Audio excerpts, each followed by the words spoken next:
bio before, so you know that I hail from Leicester. I'm actually in Leicester as I speak to you, and have worked with Leicester City, Leicestershire and Rutland Safeguarding Board. So a very warm welcome to you all.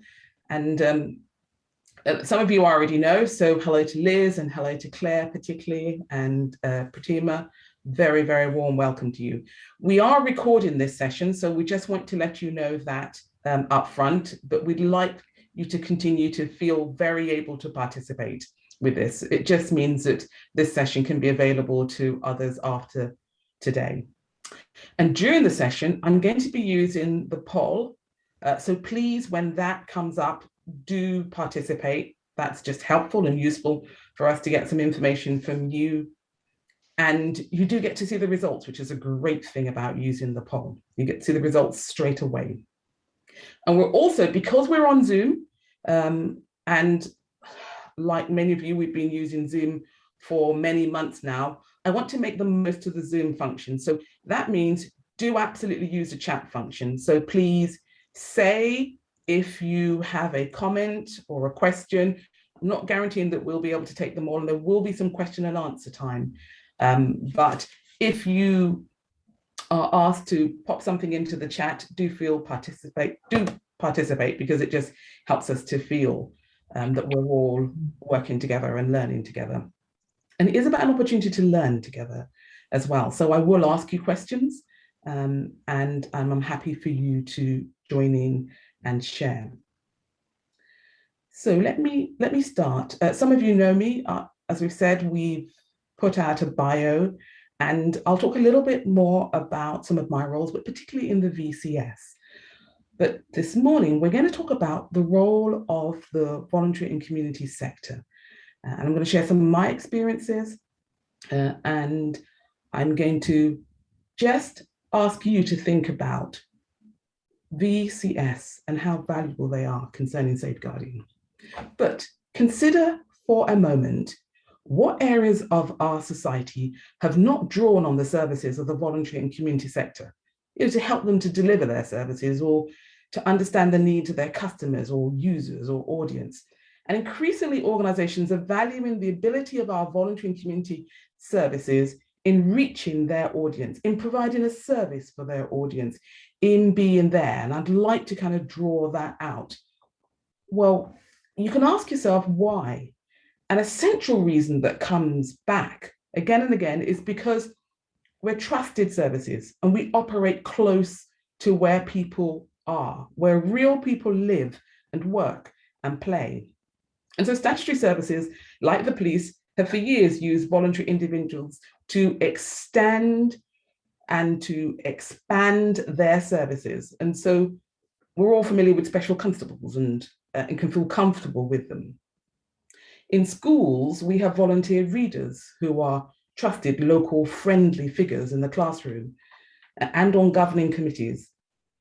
And then in government departments, and previous to my current role, I worked for the Department of Health, we absolutely reached out to the voluntary and community sector. We wanted to make sure that during the pandemic, all individuals had an opportunity to be tested. And who are the ones who know and are familiar and working with and in the community? It was the voluntary and community sector services. And so the homeless, those working with special needs group, special interest groups, those working with diverse groups, Black and minority ethnics, disabled individuals with a disability of all sorts and impairment, those working with the traveller community, Gypsy Roma community, those were the ones that we reached out to, because in central government, we recognised we were removed. And that, I say to you, is one of the central and most prominent aspects that makes our voluntary and community sector really valuable concerning safeguarding. The Children Act in the 1989 in Schedule 2 requires local authorities to publish information about services available to children in need and their families, and to take steps to ensure such families know about services, including those provided by the voluntary sector. Now, if you are not making sure that your services as a voluntary and community sector member are promoted and are known, then actually there's more that you could do in making sure children and adults who are vulnerable are aware of and have access to needed services. Today, as you can see, I'm going to look specifically at the important role that the VCS play within the safeguarding arena. And I want to start with a bit of a poll. So as I've said, we do have a poll at the beginning and a poll at the beginning. I'm going to launch a poll now and ask if you would just kindly answer the questions within it.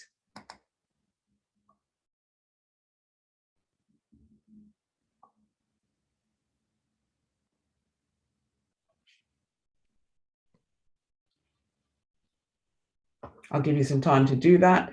It's fine. I can see how many people there are here and how many are able to answer. And there are only 4 questions in this. Can everyone see the poll okay?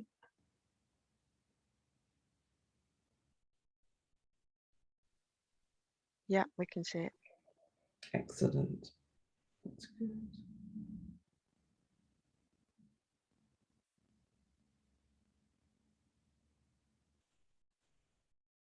Right, I can see the numbers totting up. We've got 45% of you who've already answered already. Thank you. It's now 63%.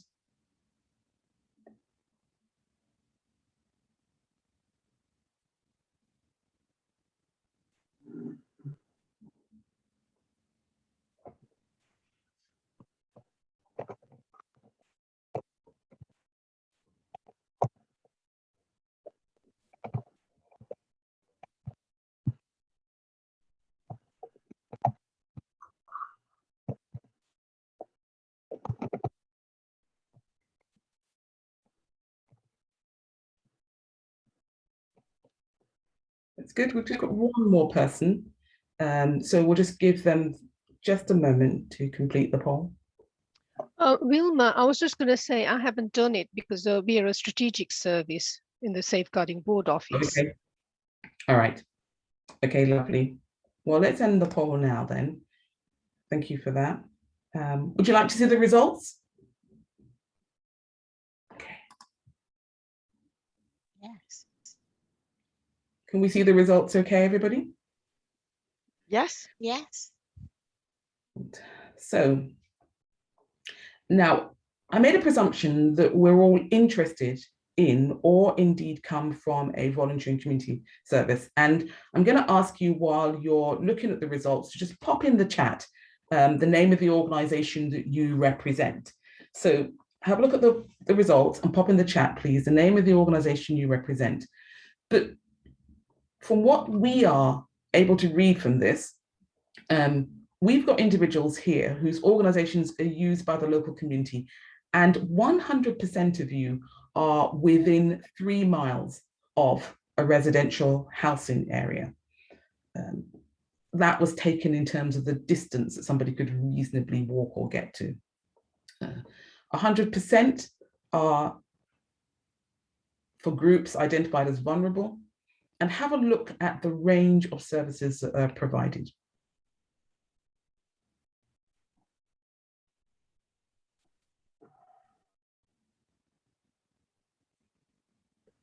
Thank you, Paul. Pete, sorry. Pete Holloway, thank you. Look at that range of services. Is there anything surprising in the range of services that are provided there? Or is there anything that you think, well, actually we do, and it isn't in that list? And I'm not presuming the list is exhaustive.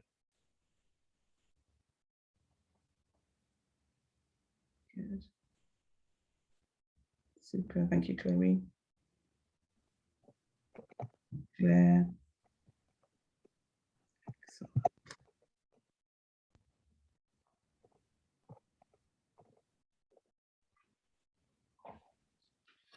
Okay, so everybody had a chance to have a look at the poll.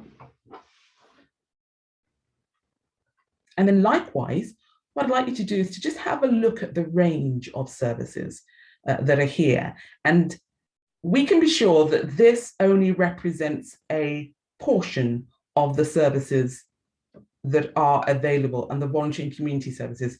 In fact, we asked Voluntary Action Leicester how many voluntary community sector services exist in the area. And here I'm going to test your knowledge. If we exclude Rutland and we exclude Liz, who does know, how many registered services working with children and adults would you imagine there are in the Leicester City and the Leicestershire area?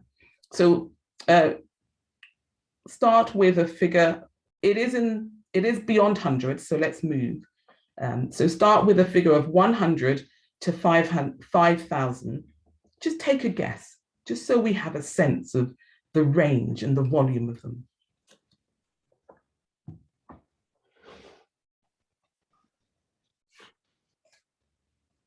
So that's a number of voluntary and community sector services in the Leicester and Leicestershire area who are registered for working with adults and children. So that's lovely. I've got 2,350, 3,200. Any advances? 4,600. I love that, Jane. Thank you. 4,690. I like that specific. I wonder if you've got that from somewhere particular. 3,900 from Claire. Thank you.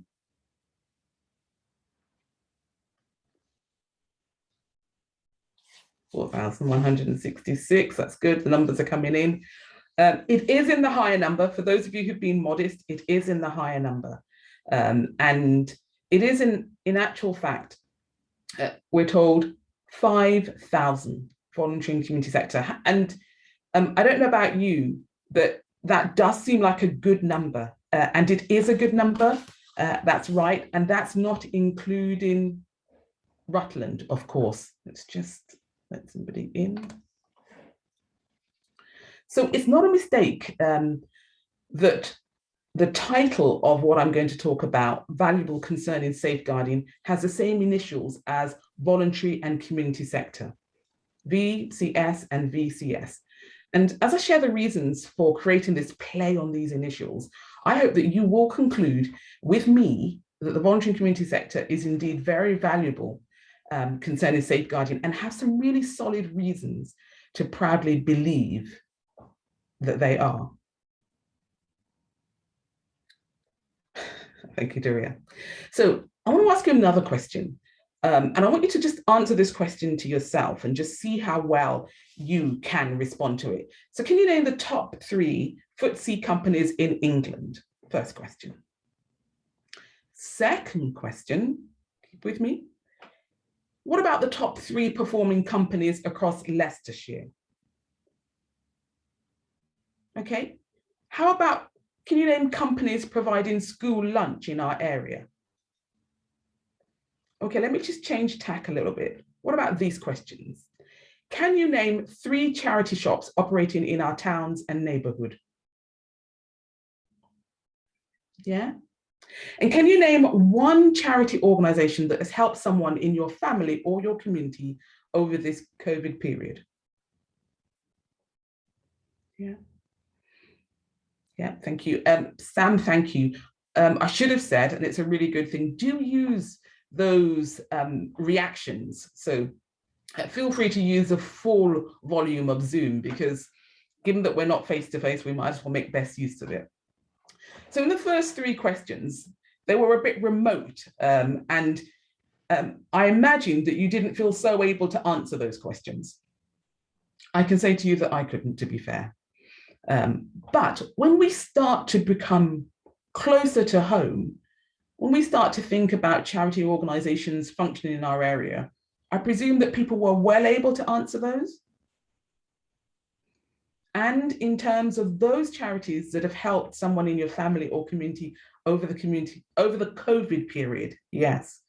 And some of the things that is really important, and I'm glad to see you here, Sam, from the church, because I was linking into church organizations, and that's where I currently work. There is a real distinction between the work and the voluntary work that happens in church and that which happens, say, in statutory organizations. in that within the church community, you are so close to your community. They are people who you might kneel down with at one point and be serving at another point. They're people absolutely in your next door neighbor. You're working with family and friends. And part of that element of being trusted is because the voluntary and community sector is made up of individuals who are known and familiar and local, accessible, and know us and our areas. So VCS are there, they're close to where the need is, and they're guarding the safety and the well-being of individuals in groups and their community. I want to pause a moment to just share a little bit about my experience and my interest and involvement in the voluntary and community sector. And I started to add it up, and there are about 9 areas in my career where I have been involved with or working for the voluntary and community sector. So when I was in England, when I was in Leicester first working, I was part of the trustee for the African School, providing supplementary education to African and Caribbean young people in the area. And then I moved on to the NSPCC, and I worked there with a whole range of organizations.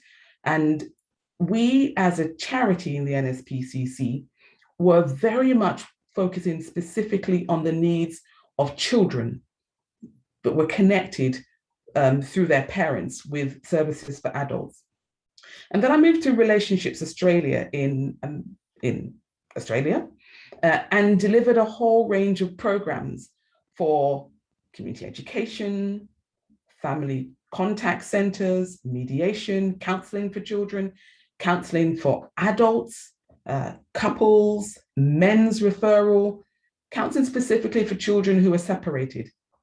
And from that, in that area, I was also a school governor working with a local school where the children were coming and were being served, particularly where they had individual needs. I've been a church leader, and I've provided services for children, for adults there, and I've helped individuals who have had personal problems and professional problems. I've been part of an NHS patient liaison group, looking at how do we make sure that the services are right for our community in terms of the health provisions that are there. I've worked, as I've said, for the Department of Health and linked in with charities, working with housing, with drug and alcohol, with homelessness, and more. And I'm also a resident association, part of my residents association here, and we work with families and individuals where they have particular needs.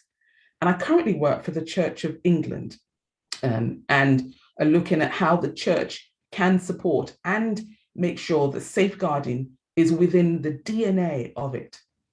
Now, why do I tell you about these? And I've gone through them really quickly. What do they all have in common? Well, within the many settings that I've come across, safeguarding has absolutely been there. And it's not a trick question to ask you to think about for yourself how many settings that you are in, whether they are formal or informal, there are safeguarding issues. I think we can all answer that safeguarding is ubiquitous to our sector as it is to the statutory sector for social care and the police. Safeguarding manifests itself in a number of ways. It's risk to harm from activities and behaviours of adults and children, and from children to children.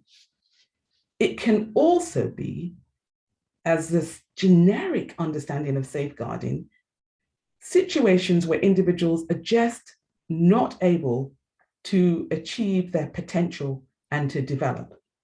And you know, the Unite Union say that the VCS are the foundation of a thriving society. And in whatever voluntary setting I found myself, there's always been safeguarding issues, not because I'm a safeguarding specialist, but because there are vulnerable children and adults in every sphere of our society. So I want to take us back and to think about how valuable are the VCS in our society. And so I want to pick up on preventative services, early intervention services, and specialist services. And then I want to kind of share with you a bit of a list. And I want you to think for yourself about whether this list absolutely does reflect the sorts of things that the VCS does.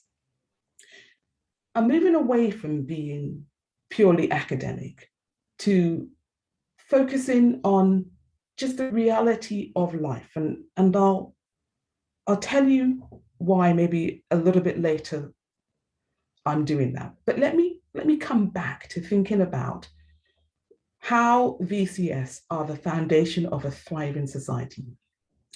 So if we think about preventative services, we're thinking about services that stop people being sick, being harmed, being lonely, being homeless or in debt or much more. And these have not always been recognized as safeguarding services, and yet they are central to promoting health and well-being. And safeguarding is that, guarding the safety and the well-being of individuals.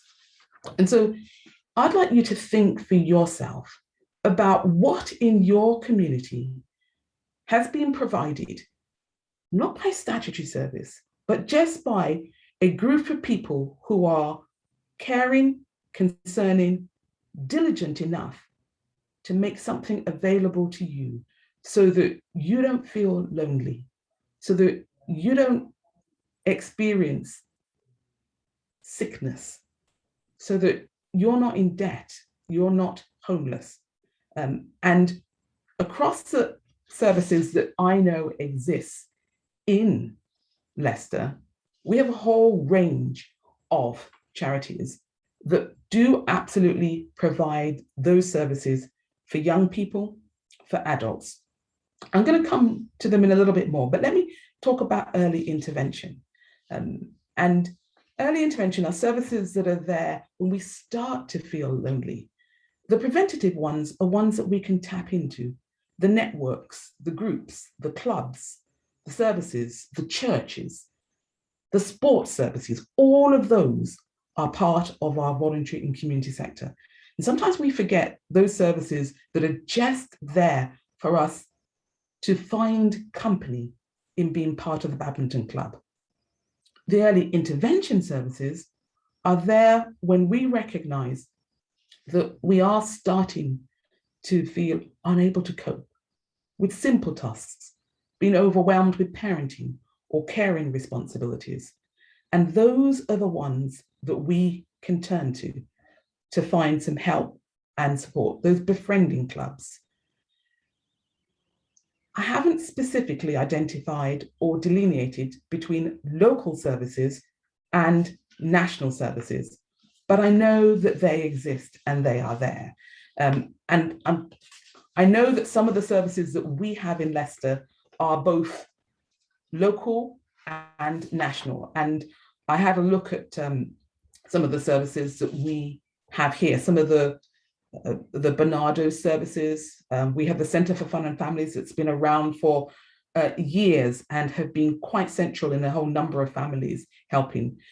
We've got the Citizens Advice Services that are there and give us that ready access. Only early this week, I was talking to a young mother and suggesting and encouraging her to think about going to the Citizens Advice Bureau for some of that early service. That you can see how they are both preventative and early intervention. I know that we also have in Leicester some specialist services. And one of the key things that I want us to think about is how these services help central and local government to ensure that serious well-being and life-threatening behaviours and conditions are treated locally. Now, the local councils recognise that there's a large number of VCS groups that are performing in our area. And it wasn't recent, it was actually some years ago, the Leicester Council did a consultation about those services and looked at how they are, how they're functioning, and how they can be best supported. And one of the interesting things that came up was that 40% of the public reported having an interest in how the council supports VCS in Leicester. And that would be a similar number around. But typically, that's because our voluntary and community services are providing a range of services. And the Tavistock did some work and said that those services are often versatile. They're unlike statutory services. They are developed to meet the particular needs. They're often multifaceted, they're saying, and they support families with disabled children. They provide therapeutic, educational, social, practical support. And one of the key things that was there was thinking about how those organizations link in with statutory and receive and make referrals to the statutory services. So I want to just share a little bit, which I thought was quite interesting, and you may do too. When some work was done to think about, well, of these services, which are preventative, early intervention, or specialist, when we think about them and their link with statutory services, I wonder if you imagine whether the statutory services make more referrals to the voluntary and community sector, or indeed it is that the voluntary and community sector receive more referrals from the statutory service. Just think for a moment, which way do you think the referrals go? I'm going to share with you some stats around referrals, and then I'm going to come back to see if you could answer that question.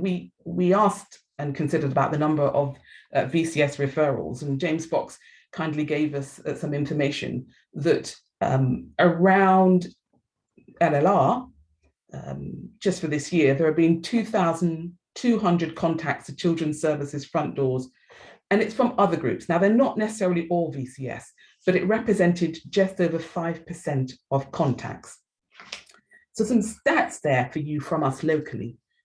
Nationally, if I come back to that question that I asked you, the Tavistock found out that in actual fact, our sector, the voluntary and community sector, received more referrals from statutory organisations than are sent to them.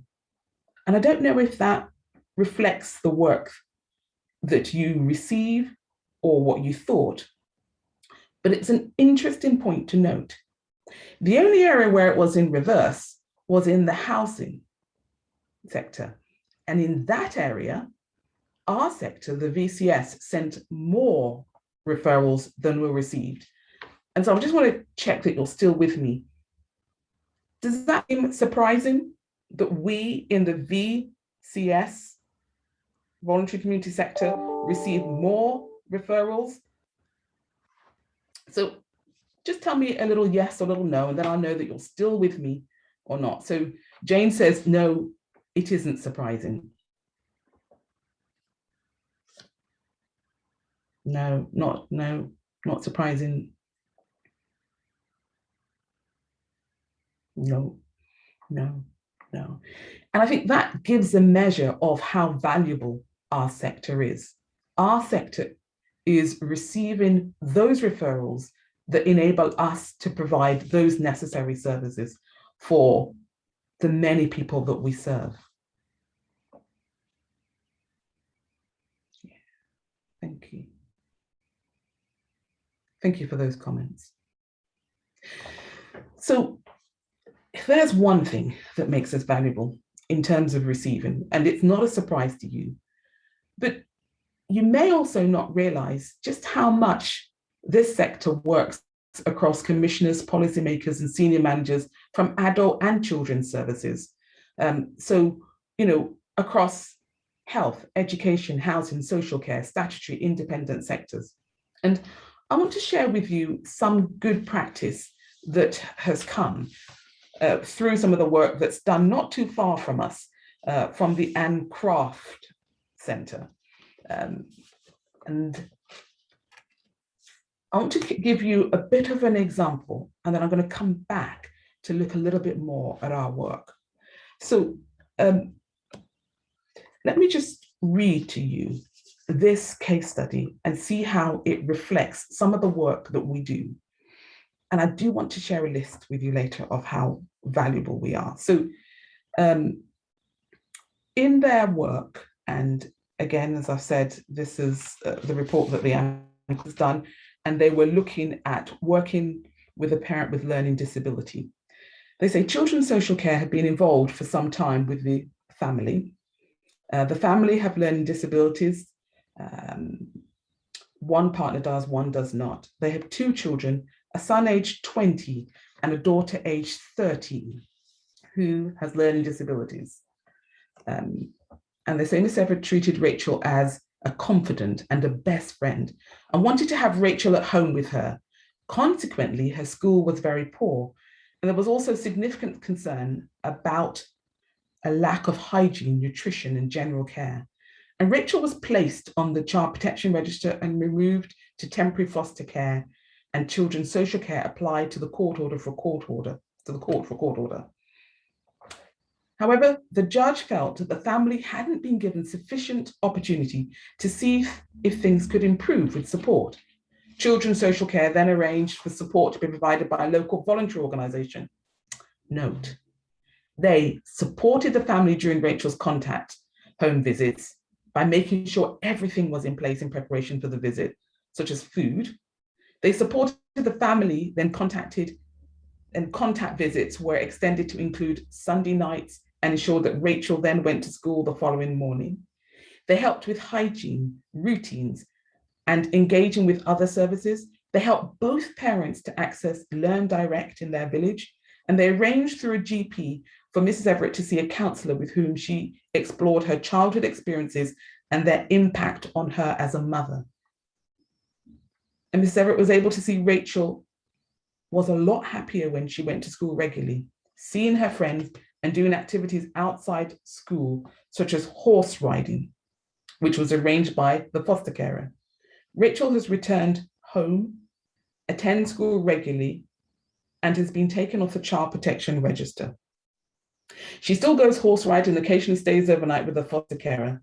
The voluntary organisation's support worker visits once a month to check whether Mrs. Everett needs any support. This is just one of a number of examples. I can also tell you about the example from the National Autistic Society, who in August this year published a good practice guide to help mental health professionals adapt talking therapies for autistic children and adults. And it's a guide that incorporates over the views of over 1,500 autistic people and almost 1,000 family members who responded to a mental health survey in October and November 2020. I've got more examples that I could share with you, but I share those because I want to let you know that within our sector, they are very concrete examples of work that we do. So let me ask you, why are the VCS valuable in safeguarding? And here's a list I want to share with you. And I want you to think about this, because I want that from our time here, we go back and we help affirm and celebrate and encourage and just praise those who in our sector are doing this work of supporting individuals in a preventative, in a responsive way, in a specialist way, because the move now is not just about referrals to local authority, but it is about how we create a culture of supporting and enabling everyone to be whatever they can in supporting and enabling the individuals around them to thrive, to flourish, to achieve their potential. And as a sector, we're not only delivering services, We're working collaboratively across the sectors. We're identifying the needs and mapping existing provision. We're allocating resources. We're developing services. We're monitoring and reviewing. But from my brief research, let me share some of the points that I have collected in terms of what professionals, statutory and non-statutory, say are the reasons why they see the voluntary and community sector as valuable concerning safeguarding. So I've already said, because these groups by nature exist in the heart of our communities, they're easily accessible. They bring an inherent care to their community. They have good knowledge of children and families they serve. They are best placed to pick up the concerns and mobilize interventions well before situations escalate to high risk, because they're best placed to be champions and to champion a violence-free environment for children and vulnerable adults. And also, they provide safe haven for people at risk of harm. They're a go-to place to take the pressure off families. They're the eyes and the ears for vulnerable groups, and they can make a huge difference to the trajectory of life for anyone experiencing harm. You know, some of the charities that we have in Leicester, you know, the Y, the Bridge, that are there for individuals and are providing support, advice, guidance, care, just amazing in the difference they make to the trajectory of somebody's life. And we should not underestimate that. They're excellent advocates for families to be kept together as well as protectors. They're willing to act to provide, secure, enable the well-being of their communities. They intervene to support early in situations of need and prevent them not just escalating, but continuing.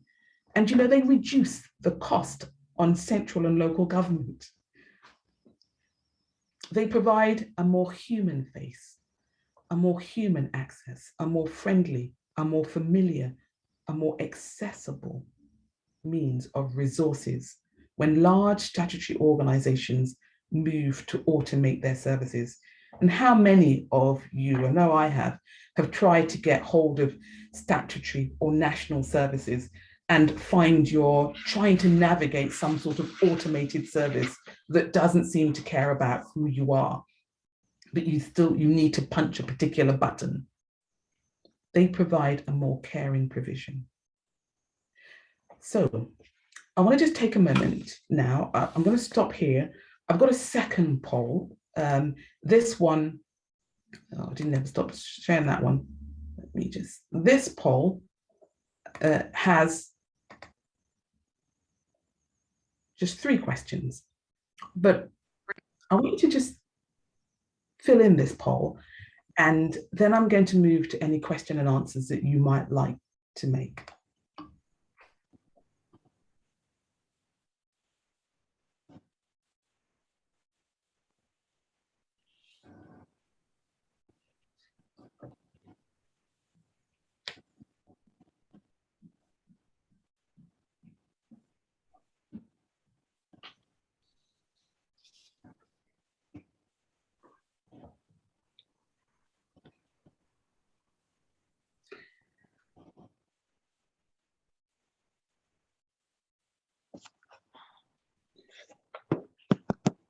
Thank you. I can see the numbers.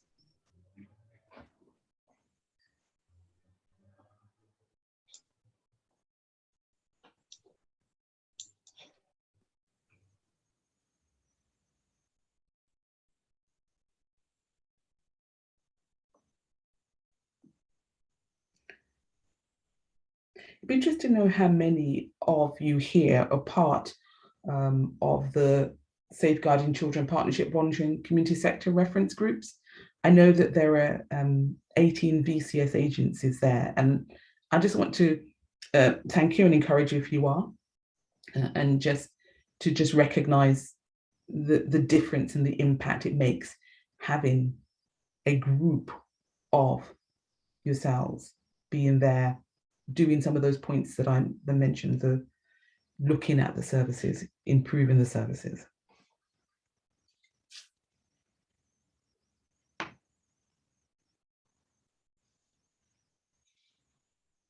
Okay. I think we're nearly there.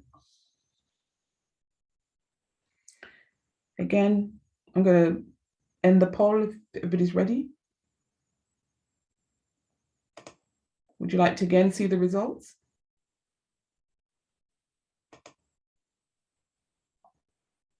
Can everybody see those okay?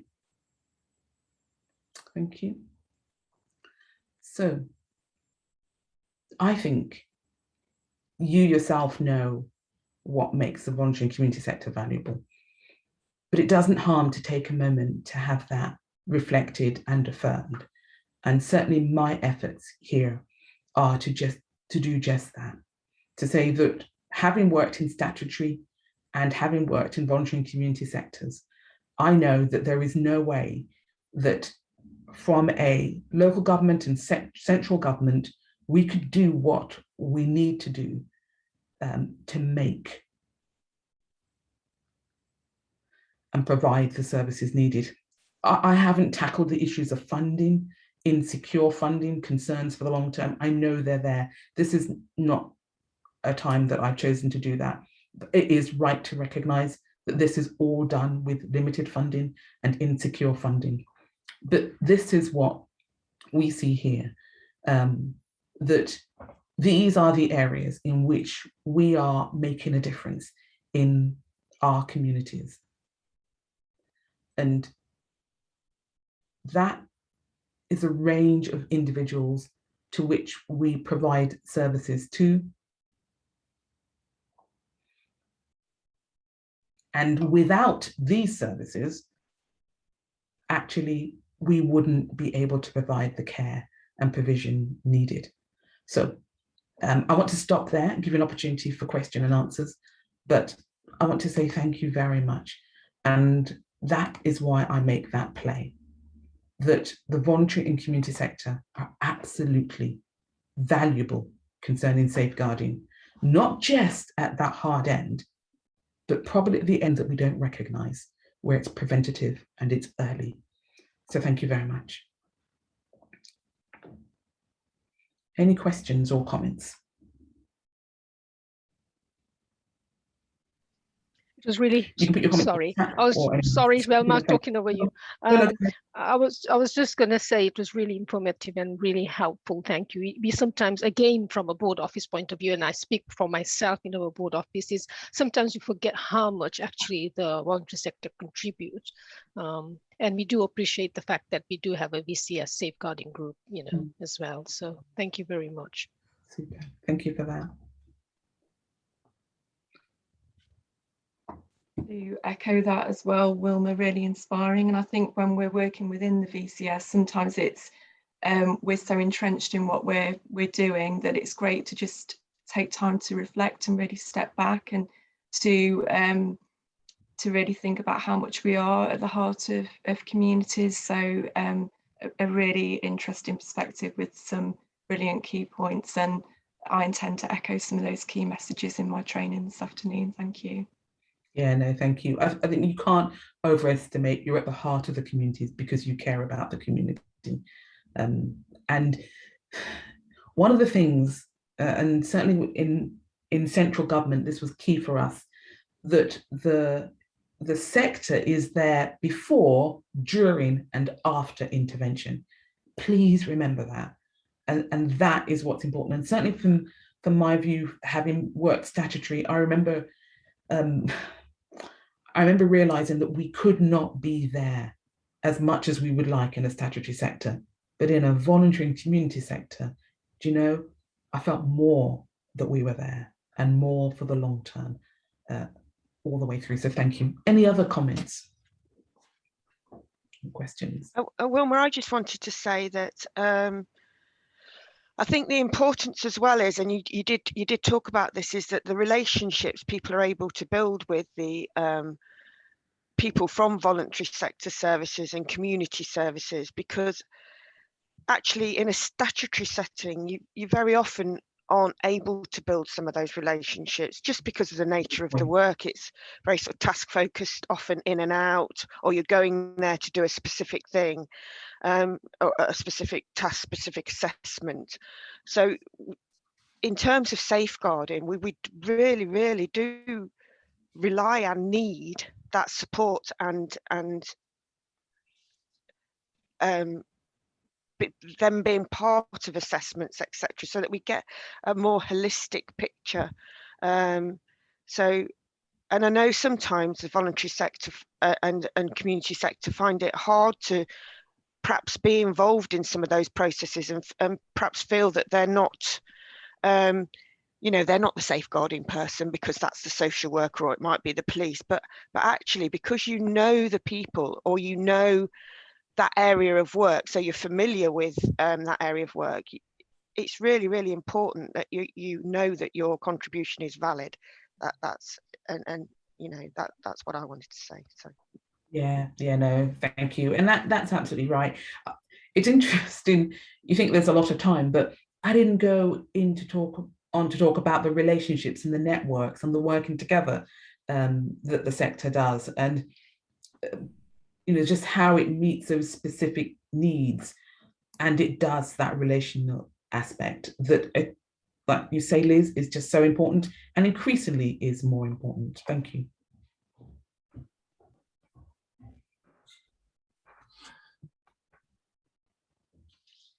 Okay, all right. So Wilma, can I just say how grateful I was for your comments about the Church of England? I mean, this sounds a bit nosy, but I was just intrigued as to which department you're working now, because I enjoyed your presentation very much, and I hope we might link. I'm from the Church of England safeguarding team, the Leicester diocese. So thank you for the comments that you made. It might be not for this time, but you know, I hope that we link up and work again. I don't know which department you're actually in at the moment. Yeah, no, let's link up in the national team. Right, yes, with Lisa Clark there. So, and I'll be in touch with yourselves in Leicestershire in due course as well. So I look forward to talking more. So thank you. Yes, nice to meet you. Yes, thank you. Look forward to it. Yeah. Good. So if there are no more questions and no more comments, then really, I'm just leaving you that every time you think about VCS and you think about safeguarding, that you remember that you are absolutely valuable concerning safeguarding. So if nothing more, it's a simple little time to say, thank you, VCS, and thank you for being valuable concerning safeguarding. So I wish you well. I hope you have a really great rest of the day, and do enjoy this Festival of Learning. I think it's fantastic. I'm just sorry that I can't go to everything. It's a great initiative, and thank you all for what you do, whether it's preventative that nobody will ever know about, or indeed those specialist services, those drug and alcohol, those supporting the young people who are accommodated or need specialist services. Thank you all. thank you, Wilma.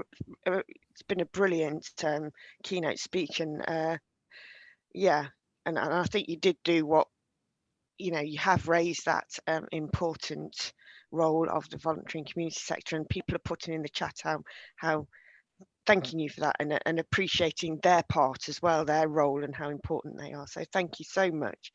It's always fabulous to have you on board. So we really appreciate it. Yeah, I have some local loyalty. Great to be able to be part of this. Thank you all so much. So see you all.